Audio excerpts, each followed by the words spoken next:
Assalamualaikum viewers, welcome back to the channel Study of Law. Kindly subscribe the channel Study of the Law. Toward moving our topic, today's our topic is case of Regina versus Dudley and Stephen.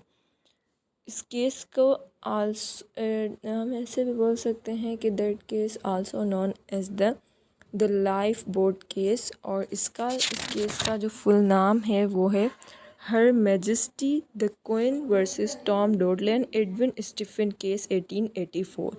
ये जो case है ये basically base करता है एक ship के ऊपर, storm weather के ऊपर। एक लाइफ बोट है इसके अंदर और 4 जो है वो मेम्बरान है।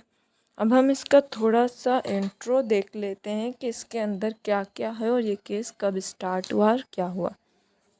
बेसिकली इसकी थोड़ी सी हिस्ट्री देख लेते हैं। तो the history of Dudley and Stephen case is in 19 May 1884 a boat runs in the sea with 4 members. In this boat 4 members are travelled from Southampton, England to Sydney, Australia.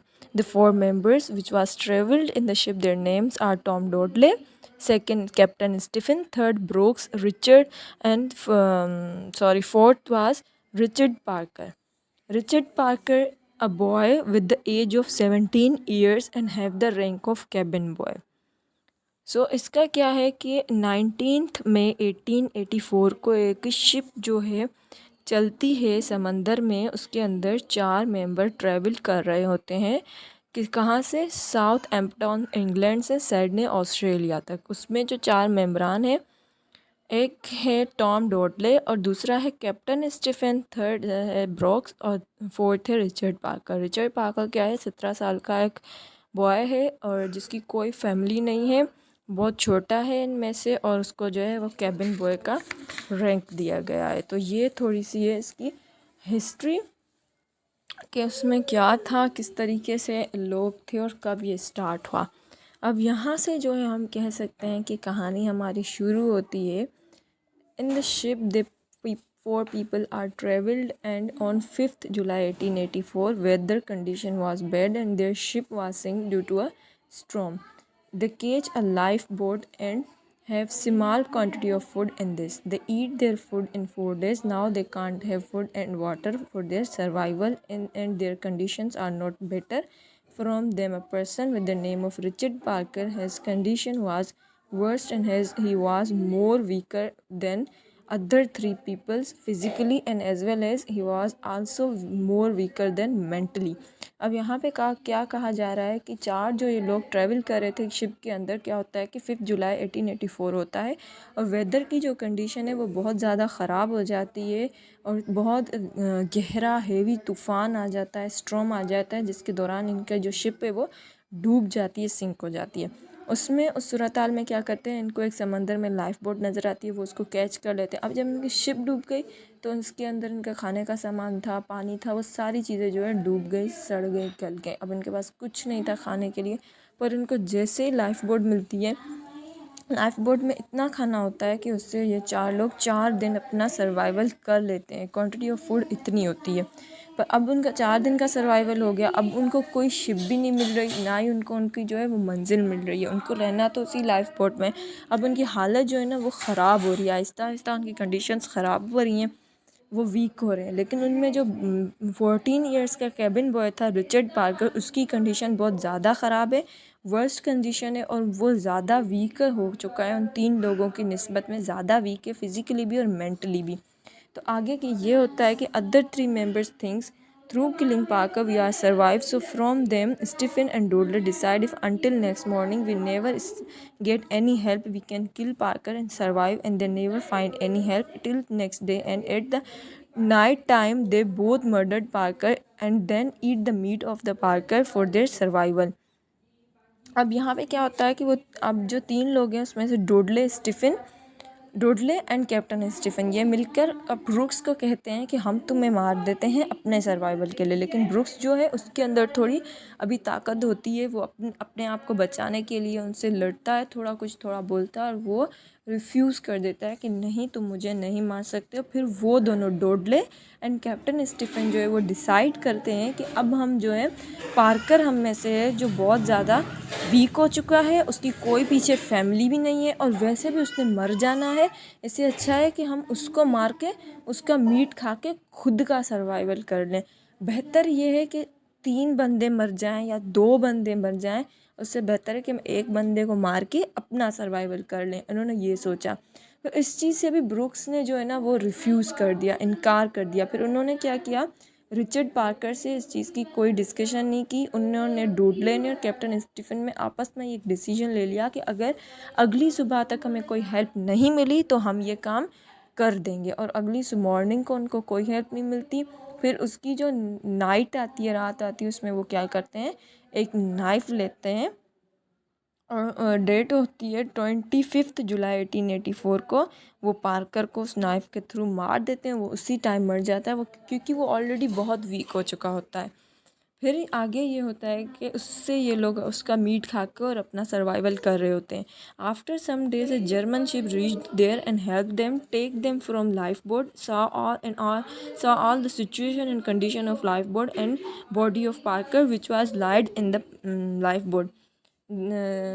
उसके बाद क्या होता है कि कुछ दिन उनका सरवाइव होता है और अभी उनके पास मीट और बॉडी वगैरह रहती है पार्कर की, लेकिन उनको एक जर्मन शिप की हेल्प मिल जाती है। जर्मन शिप वहाँ पहुँचती है, उनकी हेल्प करती है, उनको लाइफ बोट से निकालती है। उसके साथ साथ क्या वो लाइफ बोट की पूरी सिचुएशन और या कंडीशन को भी देख लेती है और उसमें पड़ी पार्कर की बॉडी को भी देख लेती है। तो उसके बाद जो जर्मन शिप के लोग हैं वो क्या करते हैं, they send those 2 members in custody of police and please send them to the court which is a lower court. और यहाँ पे क्या होता है कि वो जर्मन शिप के लोग क्या करते हैं, डोडले और कैप्टन स्टीफन को जो है वो भेज देते हैं पुलिस की कस्टडी में, और पुलिस की कस्टडी जो है उनको कोर्ट की कस्टडी में सेंड कर देती है, जो कि लोअर कोर्ट होता है उस एरा का। वहाँ पर वो लोग क्या करते हैं, डोडले स्टीफन अपनी पूरी जो सिचुएशन होती है लाइफ बोट की वो बताते हैं। वो एक्सेप्ट करते हैं कि हाँ हमने ये चीज़ें की थी और हमने क्यों की वो भी बताते हैं अपने सर्वाइवल के लिए, और अगर हम ना करते तो वो मर जाता ऑलरेडी ETC इस तरीके से। उसके बाद यहाँ पर होता है कि ट्रायल चलता है उनका लोअर कोर्ट के अंदर। तो कोर्ट में क्या होता है, जो ज्यूरी होती है, ऑडियंस होती है, वो यही कहती है कि मोस्टली कि ये जो है, कुछ कम लोग बोलते हैं कि ये मर्डर है, ज़्यादा लोग बोलते हैं कि ये मर्डर नहीं है। तो वहाँ पर 3 मेन डिफेंसेस दिए जाते हैं। तो अब हम डिक्लेयर करते हैं उन 3 मेन डिफेंसेस को। अब वो ये होते हैं कि फर्स्ट जो डिफेंस है वो हमारा ये है कि necessity. The doctrine of necessity state that a person have been allowed to do work for his necessity which is less harmful. So they says if they does not murder Parker they remain 3 members will be died, so that's their necessity for survival at that time। सो यहाँ पे जो है वो doctrine of necessity को describe करते हुए ये बोलते हैं कि डॉक्ट्राइन ऑफ नेसेसिटी यही स्टेट करता है कि एक शख्स वो काम कर सकता है जो कि ज़्यादा नुकसान से बचाए, यानी कि काम नुकसान का हो लेकिन वो ज़्यादा नुकसान से बचाए। तो यहाँ पर उन्होंने यही बोला कि हाँ अगर हम पार्कर का मर्डर नहीं करते तो हम तीनों मर जाते। तो उस वक्त ये हमारी क्या थी, नेसेसिटी थी, ज़रूरत थी हमारे सर्वाइवल के लिए, और ये कम नुकसान देती ज़्यादा नुकसान से। सेकंड उन्होंने डिफेंस क्या रखा कि already died. If Dudley and Stephen never killed Parker then Parker will itself died next day because of his worst condition. For that reason they killed Parker and survive their lives.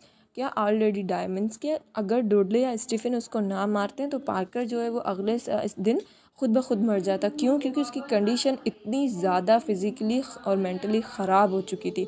तो इसी वजह से उन्होंने क्या सोचा कि हम इसको अभी मार के अपना सर्वाइव कर लें, इससे बेहतर है कि हम मर जाएं, इसको मार के अपना सर्वाइव कर लें। सेकंड उनकी जो डिफेंस थी वो ये थी। थर्ड डिफेंस ये था कि क्रिमिनलिज्म।